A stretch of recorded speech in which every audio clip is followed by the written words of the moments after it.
नमस्कार, knocking-news.com में आपका स्वागत है। मैं हूं गिरिजेश वशिष्ठ। देश भर में इस वक्त चंद्रयान को लेकर काफ़ी गहमा-गहमी है और हम सब चाहते हैं कि ये मिशन जो है वो कामयाब हो। और कामयाब होने का मतलब चांद पे लैंडिंग करा देना नहीं है, वो तो कामयाबी है ही। मिशन की कामयाबी इसमें भी होती है कि आपने उससे क्या सीखा। इस प्रकार के जितने भी मिशन होते हैं, जितने भी कार्यक्रम चलते हैं विज्ञान के, ये विज्ञान के कार्यक्रम सीखने के लिए होते हैं। और जितना आपकी सफलता आपको सिखाती है उतनी ही असफलता सिखाती है। पिछली बार का जब आपका चंद्रयान मिशन गया था, वो वहाँ से जो अनुभव हमने सीखा और जहाँ जहाँ हमारी असफलता रही, उसी की ताकत है कि आज हम कामयाबी की बेहतर उम्मीद कर रहे हैं। तो सभी को शुभकामनाएं, वैज्ञानिकों को शुभकामनाएं। अगर मिशन कामयाब रहता है तो बहुत सारी जानकारियां नई हमको मिलने वाली हैं। लेकिन अभी अभी जो खबर मिल रही है उसमें पता चला है कि 17 महीने से जो मिशन चंद्रयान के अभियान में लगे हुए वैज्ञानिक हैं, उनको वेतन नहीं मिला है। मैं इस पे वीडियो अलग से बना सकता हूं और बना सकता था, लेकिन अभी मेरे पास समय नहीं है और ये सूचना इतनी अहम है कि आपके पास में होनी चाहिए। आज मैं बात करूंगा वो इससे भी ज़्यादा अहम मुद्दा इस देश के लिए है, मेरी और आपकी सुरक्षा से के लिए है, हमारे आपके बच्चे जो कॉलेज स्कूल में पढ़ने जाते हैं उनके लिए है, और इस देश का सिस्टम, इस देश के नेता, इस देश की पुलिस, इस देश के जितने भी इंस्टीट्यूशंस हैं और न्यायपालिका। इस एक खबर में आप इन सब का जो कहते हैं ना कि आपका अपनी सहानुभूति का प्रदर्शन देखेंगे और नतीजा देखेंगे। इस देश का सिस्टम किस तरह से एक बड़ा ड्रामा क्रिएट करता है और उसके बाद करता कुछ भी नहीं है। कहीं मत जाइए, चैनल को सब्सक्राइब कर लीजिए। मैं अभी हाजिर होता हूं और इसमें हम समझेंगे कि किस प्रकार हमारे देश की हर संस्था की, गृह मंत्रालय की, पुलिस की, महिला आयोग की, उच्च शिक्षा विभाग की और न्यायपालिका की नाक इस एक मामले से कट गई है। कहीं मत जाइए, चैनल को सब्सक्राइब कर लीजिए। मैं अभी हाजिर होता हूं। आज हम समझेंगे कि इस देश में पता नहीं हम किसके भरोसे हैं। मैं आया।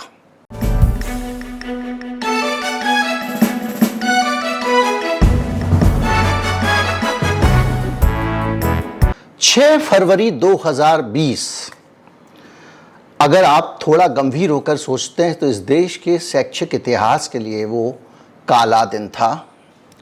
अगर आप थोड़ा भी माँ बहनों के लिए संवेदनशील हैं तो वो दिन इस देश के ऊपर काफ़ी भारी था। और उस दिन जो हुआ, उस घटनाक्रम ने हमारे देश के पूरे सिस्टम को एक्सपोज कर दिया, इसकी पोल खोल दी। 6 फरवरी 2020 को दिल्ली में एक दिल्ली यूनिवर्सिटी का कॉलेज, गार्गी कॉलेज दक्षिण सीरी फोर्ट रोड पे दक्षिण दिल्ली में है। और दिल्ली विश्वविद्यालय के काफ़ी प्रतिष्ठित कॉलेजेस में माना जाता है। वहाँ दाखिला लेने के लिए आपको बहुत ज़्यादा नंबर होने चाहिए, तभी आपको वहाँ दाखिला मिलता है। गार्गी कॉलेज में सालाना उत्सव चल रहा था, रिवायर, और वहाँ पर एक पॉप सिंगर गाना गाने के लिए आया हुआ था। और जब कॉलेज का फेस्ट होता है तो बच्चियाँ तैयार होके, अच्छे से खुश होके, खुशनुमा माहौल में बहुत सारी बच्चियाँ इकट्ठी होकर वहाँ जाती हैं। एक अलग उत्साह का वातावरण होता है। अगर आप कॉलेज में रहे हों तो कॉलेज फेस्ट का जो उत्साह होता है वो अलग ही होता है। शायद वैसा उत्साह बच्चों को कहीं नहीं आता, क्योंकि वो शादी में भी जाते तो उतने आज़ाद नहीं होते। और वहाँ पर फेस्ट चल रहा था। हर साल दिल्ली के कॉलेजेस में फेस्ट होता है। जो शुरुआती रिपोर्ट आई थी, उस रिपोर्ट के मुताबिक सीए का जो प्रदर्शन हो रहा था, उस प्रदर्शन के विरोध में अलग अलग जगहों पर लोग जुलूस वुलूस निकालते थे और एक जुलूस इस कॉलेज के बाहर से निकल रहा था। ये शुरुआती रिपोर्ट थी। बाद में इस रिपोर्ट का हर तरफ से खंडन कर दिया गया, इसलिए इस रिपोर्ट का कोई मतलब नहीं है कि वो जुलूस क्या था। कहानी में जो पूरी एफआईआर से लेकर पूरी जांच है उसमें सिर्फ इतना ही लिखा गया है कि एक बड़ी भीड़ जिसमें करीब 40-50 लोग थे, जिसमें अधेड़ उम्र के आदमी भी थे, उस कॉलेज का गेट तोड़कर सुरक्षा कर्मियों को धक्का देकर घुस गए। सुरक्षा कर्मी खड़े होकर तमाशा देखते रहे। गार्ड साहब को उस समय अपना वेतन याद आ रहा था कि भैया 10,000 रुपए में इतना ही होगा, मर थोड़ी जाएंगे, और ये एक सच भी है।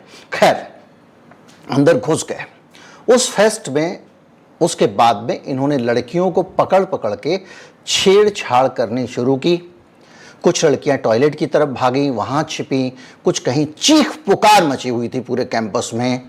और ये गुंडे जो कुछ समय पहले तक कथित रूप से जुलूस की शक्ल में थे, एक साथ कॉलेज में घुस गए। पूरी जांच ये नहीं बताती है कि वो गुंडे अगर जुलूस नहीं थे तो क्या वहां घर घर से बुलाया गया था उनको घुसने के लिए। वो सब लोग एक साथ इकट्ठा किस मकसद से हुए थे? क्या वो अंदर घुसने के मकसद से हुए थे या किसी और मकसद से आए थे और अचानक वो मौका देखकर उस फेस्ट में घुस गए? ये कहीं भी पता अभी तक नहीं पड़ता है। इस मामले में और क्या क्या हुआ इसको कहने से ज्यादा अच्छा है कि मैं आपको ये आप पढ़ लीजिए, क्योंकि जिस तरह की शब्दावली है, जो शब्द हैं वो लिखे तो जा सकते हैं। एक भी व्यक्ति जो थोड़ा सा गंभीर हो, जिसको शब्दों का मतलब पता हो, वो यहाँ खड़े होकर वीडियो पे आपसे नहीं बोल सकता है। स्क्रीन पे मैं नवारा टाइम्स में जो उस वक़्त की रिपोर्टर ने रिपोर्ट छापी थी, वो रिपोर्ट आपसे साझा कर रहा हूँ, और वो बता रही है कि उस रात को क्या हुआ था। कोई किसी स्टूडेंट को छू रहा था, कोई कुछ और कर रहा था, और उस रिपोर्टर ने इस पूरे मामले को हूबहू लिखा है। और सिर्फ नवारा टाइम्स ने नहीं लिखा है, उस वक़्त के दूसरे मीडिया हाउस, न्यूज़ 18, नेटवर्क 18। अभी आप इस पूरे मामले को समझिए। जब इसका अंजाम आपको पता लगेगा तो आपको कभी कभी शर्म आ सकती है कि हम किस देश में रह रहे हैं। कोई मुझे देशद्रोही कह सकता है, मैं स्वागत करता हूं इस चीज का, इस बात के ऊपर। वहां पर लगातार घंटों, 2-2.5 घंटे तक ये चला है। प्रिंसिपल मैडम ने ऐसा लड़कियों ने बयान दिया है कि वहां जैमर लगाए हुए, तो लड़कियों के मोबाइल भी नहीं चल रहे थे कि वो पुलिस को बुला सकें। ऐसा बयान लड़कियों ने दिया है उस समय। और उनका एक और कहना है कि इस घटना के बाद प्रिंसिपल मैडम ने लड़कियों को ही दोष देना शुरू कर दिया। लड़कियों से प्रिंसिपल साहिबा ने कहा, जो उस समय पब्लिश हुआ है, ये चूंकि पुरानी रिपोर्ट्स में सारी निकाल के लाए हूं आपके लिए, कि आप ही लोग को ज्यादा आग लगती है फेस्ट की, पढ़ाई लिखाई पे ध्यान दो, घर जाओ, क्यों फेस्टिवल के पीछे पड़ते हो? देख लिया फेस्टिवल कराने का नतीजा। ये प्रिंसिपल का बयान था। और भी बहुत सारे आरोप उनके ऊपर लगाए गए थे। इस मामले में जब बहुत विवाद हुआ, मीडिया कवरेज हुई, 2020 का मामला है। 14 से 20 तक दुनिया काफ़ी आगे बढ़ चुकी थी और सिस्टम का काम करने का तरीका आज वाली स्टेज में आ चुका था। दिल्ली में दिल्ली पुलिस और कानून व्यवस्था श्री अमित शाह के अंडर में है, जो देश के गृह मंत्री हैं, केंद्रीय गृह मंत्री हैं। उनके गृह मंत्री रहते दिल्ली में और भी बहुत सारी चीज़ें हुई हैं। जेएनयू में एक बार बहुत सारे लोग घुस गए थे गुंडे, और किस तरह से मारपीट मचाई थी। उनकी तस्वीरें आई थी, वो चेक की शर्ट वाली लड़की, वो हथियार, सब उनको आइडेंटिफाई भी कर लिया गया। वो एबीवीपी के कार्यकर्ता, ये भी आइडेंटिफाई हो गया था। एफआईआर में उनके नाम भी आ गए थे। उसके बाद उनका क्या हुआ नहीं पता है। तो इसी 2020 के बाद में, 2020 का जब ये मामला, तब भी अमित शाह जी केंद्रीय गृह मंत्री थे, और जो निशंक साहब हैं उत्तराखंड के, वो उस वक्त मानव संसाधन विकास मंत्री थे। मानव संसाधन विकास मंत्री होने के लिए पहले अर्जुन सिंह होना पड़ता था, मुरली मनोहर जोशी होना पड़ता था। अब स्मृति ईरानी, निशंक साहब, जावड़ेकर साहब, बहुत सारे लोग बनते रहते हैं। तो ये, जबकि मानव संसाधन विकास मंत्रालय मतलब इस देश की उच्च शिक्षा को जिसे देखना है, वहाँ पर स्कॉलर्स होने चाहिए, विद्वान होना चाहिए। होंगे निशंक साहब भी विद्वान, मैं उस पर कुछ नहीं कह रहा हूँ, टिप्पणी नहीं कर रहा हूँ, लेकिन बहरहाल इस मामले में ये सारा दृश्य जो है वो सामने आया था। दिल्ली पुलिस आगे बढ़ी, उसने इस मामले पे एफआईआर करने के लिए भी बड़ी परेशानियां खड़ी कैसे की? छात्रों को बहुत विरोध करना पड़ा। छात्राओं ने, भारी भीड़ ने छात्राओं की गार्गी कॉलेज में धरना दिया। धरना देने के बाद पुलिस ने एफआईआर दर्ज की और जो दिल्ली पुलिस का ट्वीट था उस समय, उसके हिसाब से 452, 354, 509 और 34 में केस रजिस्टर्ड किया गया पुलिस स्टेशन हौज खास में। इस मामले में जब मामला दर्ज हो जाता है, उसके बाद अब आती है कहानी कि इस देश का सिस्टम और क्या कर रहा था। क्या पुलिस के भरोसे छोड़ दिया गया था? नहीं। दिल्ली महिला आयोग की अध्यक्ष स्वाति मालीवाल गार्गी कॉलेज पहुंच जाती हैं, वहां पे जांच करती हैं, बयान जारी किए जाते हैं। दिल्ली के मुख्यमंत्री अरविंद केजरीवाल बाकायदा स्टेटमेंट देते हैं, सरकार चुप नहीं बैठी है, हमारी देखिए महिला आयोग के अध्यक्ष वहां गई हुई हैं, संसद में मामला उठ रहा है। संजय सिंह जो आम आदमी पार्टी के राज्यसभा सांसद हैं, उन्होंने भी जोर शोर से इस मामले में निंदा की, मैं ये करूंगा, वो करूंगा, कार्रवाई करूंगा, बहुत सारी बातें हुई। सांसद गौरव गोगोई, अभी हाल में जिन्होंने अविश्वास प्रस्ताव मोदी जी के खिलाफ आया तो उस चर्चा की शुरुआत की थी, गौरव गोगोई ने यह मामला संसद में उठाया। इस पर निशंक साहब ने जवाब दिया कि इस मामले की हमें जानकारी है और हम प्रिंसिपल और दूसरे लोगों से इस पर जानकारी मंगा रहे हैं, कार्रवाई करेंगे। यानी मामला संसद में भी उठ गया, सड़क पे धरना भी दिया गया, बयानबाजी भी नेताओं की हो गई और छात्राओं ने इसके खिलाफ आंदोलन भी कर लिया। इस देश में इसके अलावा क्या हो सकता है? मामला गया कोर्ट में सीबीआई जांच की मांग की गई और सीबीआई जांच के मसले पे कोर्ट ने एक नोटिस इश्यू कर दिया। उस मामले में क्या हुआ वो पता नहीं चल पा रहा है। इस मामले में गौरव गोगोई ने जब मामला उठाया तो पोखरियाल ने कहा कि कॉलेज प्रशासन को कह दिया गया है कि वो कार्रवाई करें, इसके निर्देश दिए गए हैं। ये एक बहुत सुंदर सा उत्तर था इतने पूरे ड्रामे के बाद। आप उस कल्पना कीजिए उस घटना की, हमारे बच्चे भी हो सकते हैं, हमारे घर की हमारी बहन, हमारी बेटी भी हो सकती है। वो कॉलेज फेस्ट में गई हुई है, 150-200 लोगों की भीड़ घुस जाती है और जो चाहे करती है। क्या करती है आपने खबर में पढ़ लिया होगा। उस घटनाक्रम पे सरकार का जवाब है, कॉलेज को कार्रवाई करने का निर्देश दिया गया है। घटना होने के 3 दिन बाद, 4 दिन बाद मंत्री निर्देश दे रहे हैं, तब कॉलेज कार्रवाई कर रहा है। प्रिंसिपल के बारे में कहा जा रहा है कि वो कह रही है कि और करो फेस्ट, हम तो पहले ही मना कर रहे थे, तुम ही लोग को पढ़ाई से ज्यादा फेस्ट वेस्ट की याद आती है। इस सोच के लोग जो है, अरे ये जो फेस्ट आयोजित कर रहे हैं बच्चे, ये जो सीख रहे हैं, ये सब कुछ सिखाई होती है। जो तुम्हारी किताबों में लिखा है वो सिखाई नहीं होती है, किताबों में बाद में आता है। पहले अनुभव से ज्ञान बनता है, फिर वो किताबों में घुसता है, तुम उसको रेप्लिकेट करते हो। आइंस्टीन ने जो कुछ बताया वो किताब में नहीं पढ़ा था, न्यूटन ने जो कुछ बताया वो किताब में नहीं छपा था। पहले विज्ञान को इन्वेंट किया जाता है। इसीलिए बड़ी संस्थाएं, जेएनयू जैसी संस्थाएं, रोज दुनिया भर की वहां राजनीतिक बहस होती है। उससे जो ज्ञान उपजता है उसको पुस्तकों में लिखाया जाता है। वो ज्ञान आपको राजनीतिक विज्ञान की थ्योरियां देता है। कब तक प्लूटो अरस्तू के भरोसे रहोगे बे? खैर, अब जो है इस मामले में यह भी तय हुआ कि महिला अधिकारी जांच करेगी। 11 टीमें दिल्ली पुलिस की लगाई गई हैं। आप सोचिए, ये सब हेडलाइन आ रही है, संसद में मामला उठ गया, 11 टीमें लगाई गई हैं दिल्ली पुलिस की, महिला आयोग पहुंच गया है। आपको लग रहा है अरे वाह, इस देश के सिस्टम ने कितना गंभीरता से लिया है। महिला आयोग की टीम जा रही है, लड़कियों से मिल रही है और इस पूरे मामले में डीयू ने एक बयान जारी किया कि महिलाओं की सुरक्षा को सुनिश्चित किया जाए। तालियां, ये काम कर रहा था हमारा सिस्टम देश का। और अखबार पढ़ के, हेडलाइंस पढ़ के आप बल्लियां उछल रहे होंगे। कानून व्यवस्था, दिल्ली पुलिस देश के गृह मंत्री के अंडर में, गृह मंत्री यानी अमित शाह जी।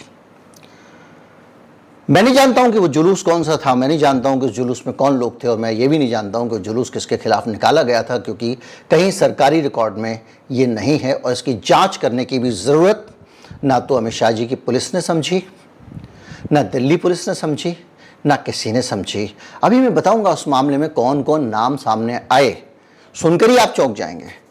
अब ये सारी चीजें होती हैं, इस चीजों के बीच में लगातार मामला चलता रहता है और कुछ बच्चियों के बयानात आते हैं। बच्चियों के बयानात आते हैं कि इस केस में धमकियां दी जा रही हैं, मामले को उल्टा सीधा किया जा सकता है। बार बार गवाहों पे दबाव बनाया जा रहा है। ये बयान आ रहे हैं, मीडिया में छप रहा है, जांच आगे बढ़ रही है।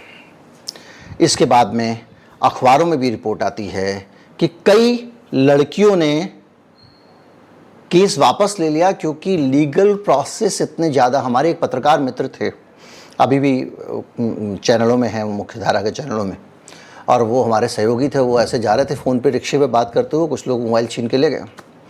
थानेदार साहब ने कहा कि ऐसा है, आपका मोबाइल दिला देके आप चिंता मत करो। उसने कहा नहीं साहब, FIR करो आप। बोले देखो FIR है ना। उन्होंने FIR करने के लिए दबाव बनाया तो थानेदार साहब ने कहा आप पत्रकार हो तो हम FIR लिख लेते हैं। उसके बाद इतना बुलाते थे उनको, हर बार बुलाते थे, कोई और मोबाइल रख देते, देखो जी पहचानो। और ये काम वो उनसे लगातार तब तक करवाते रहे जब तक इन्होंने सर नहीं पीट लिया अपना। ऐसे ही लड़कियों को लीगल प्रोसेस इतना टेढ़ा है इस देश का, या लीगल प्रोसेस बना दिया गया।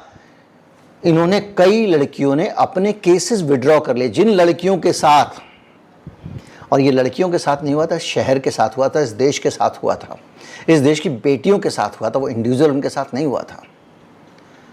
उनको कहीं से कोई सपोर्ट नहीं मिला होगा, तब उन्होंने केस विड्रॉ किए होंगे ना, और वो लगातार केस विड्रॉ करती चली जा रही थी, और ये सिलसिला इस देश में चल रहा था। आप कल्पना कीजिए कि ये सारी चीजें हो रही हैं, इतनी बड़ी वारदात हो जाए, उस वारदात को संसद में उठ जाए। अब उस मामले में क्या हुआ है, ये इस केस का अंजाम जानिए और अपना माथा पीट लेना। इस केस को बंद कर दिया गया है। दिल्ली पुलिस ने जो बंद करते हुए केस हाई कोर्ट में कहा, उस पे हाई कोर्ट ने अनईज, नाराजगी जताई है, इसको आप हिंदी में ट्रांसलेट करें कि हरासमेंट केस को क्लोज कर दिया गया। दिल्ली पुलिस का कहना है कि कोई भी लड़की गवाही देने को तैयार ही नहीं है, और तब जब यह मामला हुआ था लड़कियां खुल के कैमरे पे आकर बोल रही थीं। जब यह मामला हुआ था लड़कियां कंप्लेंट लिखाने गई थीं, लड़कियों ने अपने नाम से कंप्लेंट लिखाई थी। कोई आने को तैयार नहीं है, या जो आने को तैयार हुए थे, दिल्ली पुलिस जी आपने क्या उन लोगों का, आपकी जिम्मेदारी थी ना, वो आपके गवाह थे, आपको उनको, देखिए मामला, ये केस जो था ये क्रिमिनल केस था, कॉग्निजिबल ऑफेंस था।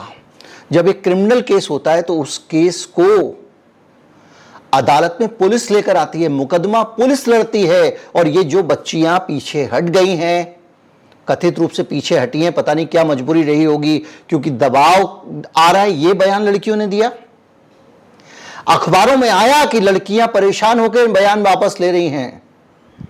क्या कर रहे थे आप? आपका प्रोसिक्यूशन डिपार्टमेंट क्या कर रहा था?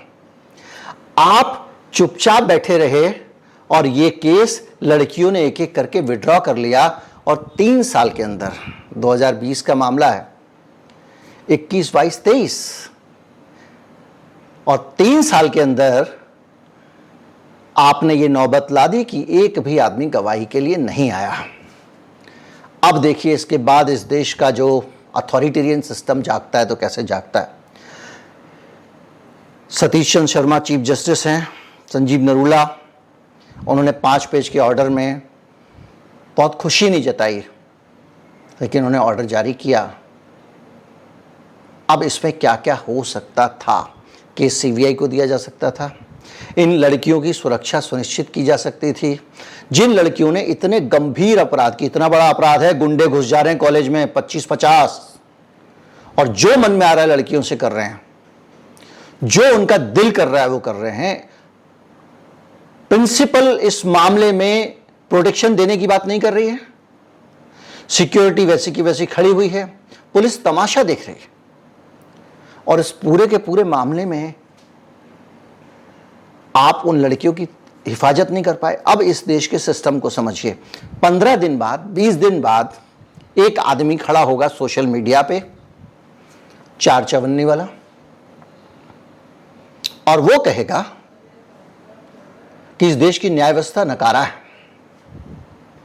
इस देश में न्याय लोगों को मिल ही नहीं सकता, इसलिए जब जहां मौका हो वहां ठोक देना चाहिए। अरे जो निकम्मा पुलिस वाला अपने गवाहों की हिफाजत नहीं कर पाया, उनको अदालत के सामने लाके खड़ा नहीं कर पाया, उस पुलिस वाले को आप किसी की हत्या करने की अथॉरिटी देना चाहते हो? और लोग इस देश में देते हैं। अब तक 56 जैसी फिल्में बनती हैं। वो सिंघम 2 जिसमें वो लोगों को ठोक देता था, उस फिल्म को उत्तर प्रदेश में योगी आदित्यनाथ सरकार ने उसकी पुलिस वालों को दिखाई फिल्म की। देखो पुलिस वालों को कैसे कानून हाथ में लेना चाहिए। यानी पहले आप जो आपका काम ढंग से आपको करना चाहिए, जिससे अदालत से सजा मिल सकती है, उस काम को ढंग से मत करो। अदालत से लोगों को सजा आपकी काहिली के कारण नहीं मिल पा रही है। उसके बाद में आप ये कहो कि अदालत काबिल नहीं है, हम काबिल हैं, हम हत्या करेंगे। जो लोग 500-500 रुपए, 1000-1000 रुपए, 2-2000 रुपए, 5-5000 रुपए में, अक्सर पूरे डिपार्टमेंट की बात नहीं कर रहा हूं, कुछ लोग तो हैं, एक भी अगर बिकते हुए दिखाई देते हैं, वो लोग मुठभेड़ फेयर करते होंगे या करेंगे, इसकी आप आसानी से कल्पना कर सकते हैं। कभी वो सरकार के लिए मार देते हैं, कभी किसी नेता के लिए मार देते हैं, कभी पैसे के लिए मार देते हैं। ऐसे ही मुठभेड़ करने वाले लोगों ने अंबानी के घर के बाहर विस्फोटक रखा था, याद कीजिए। बहुत बड़े हीरो थे वो। तो जो भी है, इस देश की पूरी स्थिति यह है कि हम इस देश में सुरक्षित रह सकते हैं, इतना आश्वासन भी हम अपने आप को नहीं दे पा रहे, खुद को नहीं समझा पा रहे हैं। गार्गी कॉलेज की पूरी कहानी बहुत शर्मनाक है, और आखिर में जो हुआ है वो और भी शर्मनाक है। क्या हम अब, अगर कॉलेज गई हुई है बच्ची, कॉलेज के अंदर है बच्ची, कॉलेज में गेट लगा हुआ है, बाहर सड़क से लोग घुस जाएंगे और वो बच नहीं पाएगी, फिर कहां बचेगी? ये देश कितना सुरक्षित रहा? नारी सुरक्षा के खैरख्वाह बहुत सारी संस्थान हैं इस देश में, बहुत सारे स्टूडेंट्स के संस्थान हैं। ये थप्पड़ है सबके गाल पे। नमस्कार, जय हिंद।